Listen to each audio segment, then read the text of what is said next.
El siguiente segmento tiene contenido o opinión. La entrevista en A Primera Hora. Analizamos los hechos del momento junto a sus protagonistas. Bueno, me han hecho reír por acá la querida Mónica Tinoco, que está en sintonía, dice, en el ámbito de la comunicación, dice, si hay ingenieros de mentiras, dice. Me ha hecho reír. A ver, un par de mensajes antes de conversar con el doctor Guillaume Long. Leo el mensaje y quiero decir que coincido con este mensaje que recibo de Pato Andrés Salazar Valdés, gracias. Dice, creo que el generalizar que todas las 14 universidades eran de pésima calidad está mal. Yo soy un egresado de una universidad de ellas y nosotros en mi carrera competíamos con las de supuestamente clase A. La mayoría de nosotros somos buenos gracias a esa universidad, dice Pato Andrés Salazar Valdés. Le voy a preguntar a nuestro invitado ya mismo esta reflexión que hacen. Y por acá también Geo Ponce dice, por mi trabajo conocí todas las universidades de garaje. La San Antonio de Machala daba posgrados de medicina en la casa del dueño. La Politécnica de Cariamán igual funcionaba en la casa del dueño. Negocio antes que calidad. Ahí tenemos dos visiones sobre esas universidades. Pero bueno, vamos a lo de fondo. Y como digo, vamos en este viaje del tiempo 9 años atrás, a abril del 2012, cuando el doctor Guillaume Long, que le conocimos en aquel tiempo, lideraba el Consejo de Evaluación, Acreditación y Aseguramiento de la Calidad de la Educación Superior, CEACES. El doctor Long está con nosotros. ¿Cómo le va, Guillaume? Bienvenido. Buenos días, muchas gracias por la invitación. Muy bien, un saludo a la audiencia. Un gusto estar con ustedes. Gracias al doctor Guillaume Long que nos acompaña en esta mañana. A ver, hoy se ha presentado, doctor, un proyecto de ley para impulsar la reapertura, el regreso de las 14 universidades que fueron cerradas hace 9 años, en 2012. ¿A usted cómo le suena esa posibilidad, doctor? Bueno, me parece un acto, por decirlo menos, irresponsable, además de inconstitucional. Creo que es un acto que va en contra de las grandes necesidades del Ecuador, las necesidades de desarrollo del Ecuador. El Ecuador necesita buenas universidades para poder alcanzar el desarrollo, y querer abrir universidades que fueron cerradas mediante un proceso muy riguroso, ojalá lo podamos hablar ahora, un proceso muy técnico, muy riguroso, además estrictamente apegado a la ley y a lo que mandaba el proceso constituyente, el mandato 14 de la constituyente. Creo que es, por decirlo menos, demagógico, politiquero, es realmente hacer politiquería de las cosas importantes del país. Yo creo que las universidades, la educación superior deben ser cosas sagradas, son definitivamente la vía para alcanzar el desarrollo, y jugar con eso de forma, insisto, demagógica, me parece irresponsable y además de ilegal e inconstitucional. A ver, hagamos una mirada retrospectiva. Le invito a hacerlo a Guillaume Long a propósito de un hilo que le leí en su cuenta Twitter en estos días, donde expresaba cómo se había dado ese proceso de evaluación que desembocó en la decisión de disponer la suspensión primero y luego el cierre de esas 14 universidades. Y aquí evidentemente es inevitable preguntarle, ¿hubo algún componente político en esa decisión? Si no lo hubo, ¿cuáles fueron los parámetros técnicos por los cuales se dispuso el cierre de esas universidades? Doctor Guillaume Long. Sí, yo creo que es muy importante insistir sobre el hecho de que no fue para nada politizado el proceso. Yo me enorgullezco mucho de haber presidido el CEACES durante esta etapa difícil para el país de cierre de instituciones. Fuimos los 6 miembros del consejo. El CEACES tenía 6 consejeros que tomaban las decisiones, por supuesto una institución detrás de técnicos que nos ayudaban a tomar esas decisiones, pero 6 consejeros de distinto tinto político. Los 6 consejeros, me atrevo a pensar, para simplificar las cosas, que había anticorreístas ahí, probablemente que más tarde se volvieron acérrimos anticorreístas, y sin embargo los 6 consejeros, los 6 miembros del CEACES, votamos en unanimidad la decisión de cerrar las 14 universidades. ¿Por qué? Porque éramos los 6 académicos con algún bagaje académico. Entendíamos que eran universidades y que no eran universidades definitivamente. Y además todos estábamos motivados por mejorar la calidad de la educación superior. El proceso empieza, Fabricio, muy importante recordar, en el 2007-2008, cuando se da un debate nacional en el Ecuador sobre las universidades malas. No sé si recuerda usted, pero por allá en el 2007-2008 hubo el escándalo de la Universidad de Colombia, que tuvo que cerrarse con venta de títulos. Se demostró que personas pagando, en fin, para obtener títulos. Eso estimuló también un debate dentro de la Asamblea Constituyente, y finalmente la Asamblea emite el mandato 14, que cierra por un lado la Universidad Autónoma de Colombia, y por otro lado manda a evaluar todo el sistema de educación superior. Esta evaluación se realiza después, en el año 2009.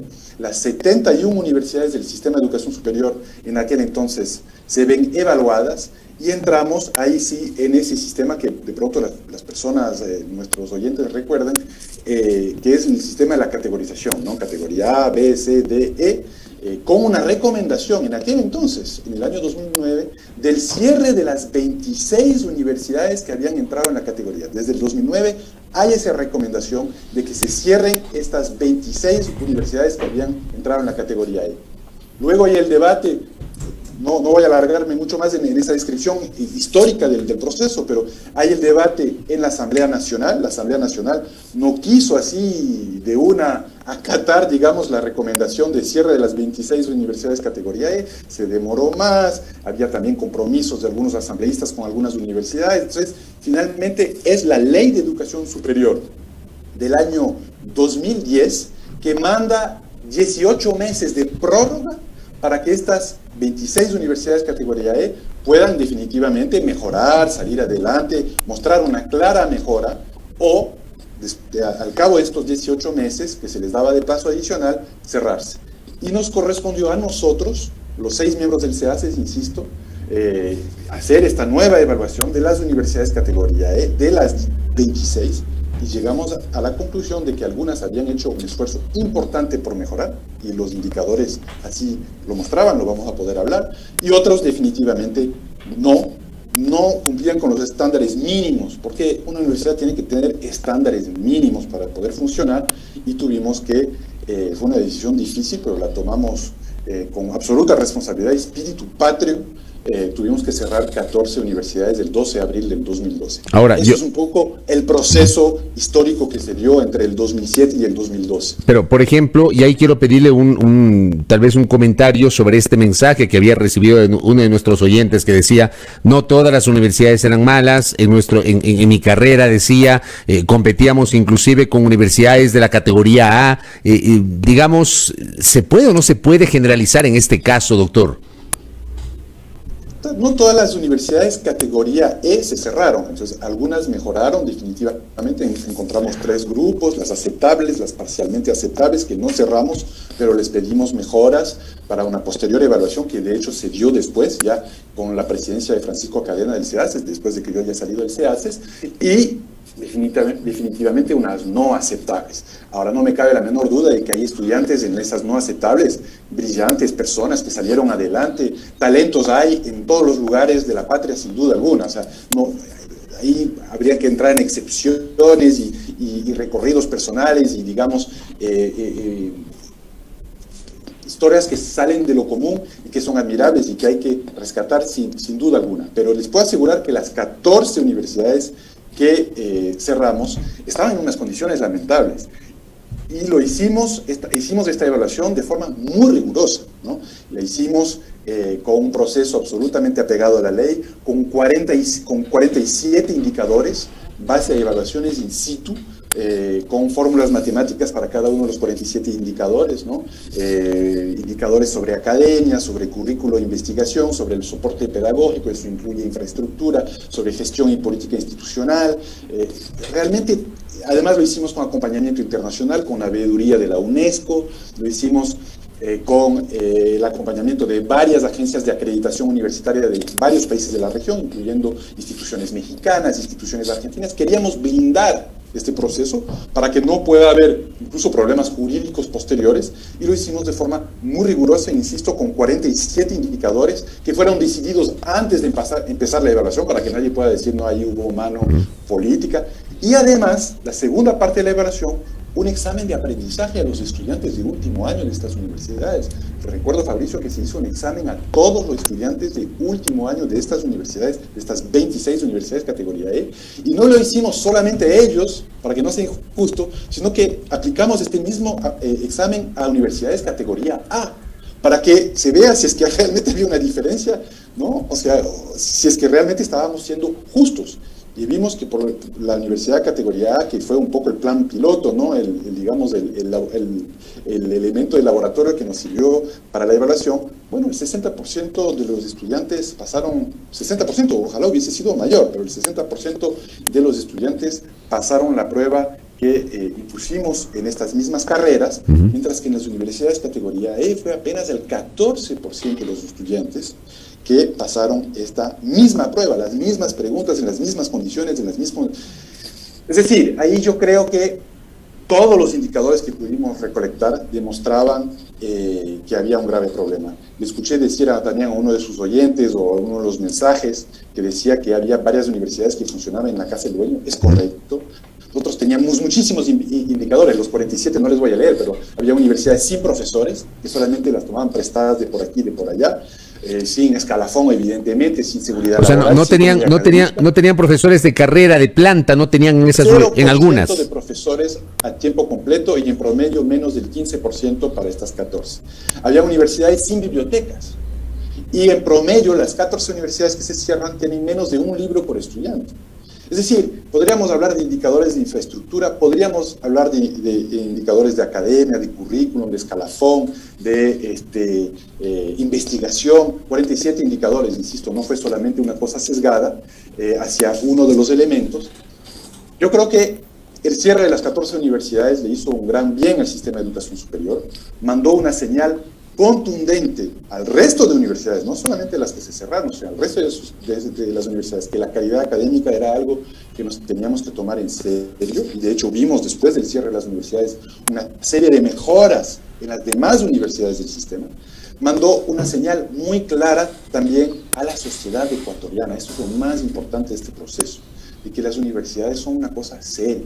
No puede ser cualquier cuchitril de esquina con 4 sillas de plástica, con un pizarrón ahí que trae un profesor de por aquí, de por allá, que te dice, ven, pasando un fin de semana te voy a dar 4 horas de no sé qué, sin lógica curricular, sin mallas, con ingenierías en materias que no existen, al final vendiendo títulos y enriqueciéndose los dueños de estos negocios. No puede ser eso. La universidad es una palabra sagrado, tiene que tener el Ecuador universidades buenas para poder salir adelante y definitivamente superar su desarrollo. Es nuestra vía hacia el desarrollo es la educación, y en ese proceso la universidad juega un rol preponderante. En el mismo concepto, bajo el mismo concepto, doctor Guillón Long, le pregunto, ¿fue tal vez un error para ese momento el haber categorizado a las universidades? Digo, había universidades categoría A, categoría B, categoría C, categoría D y las E, de las cuales finalmente hubo estas 14 que se dispuso el cierre.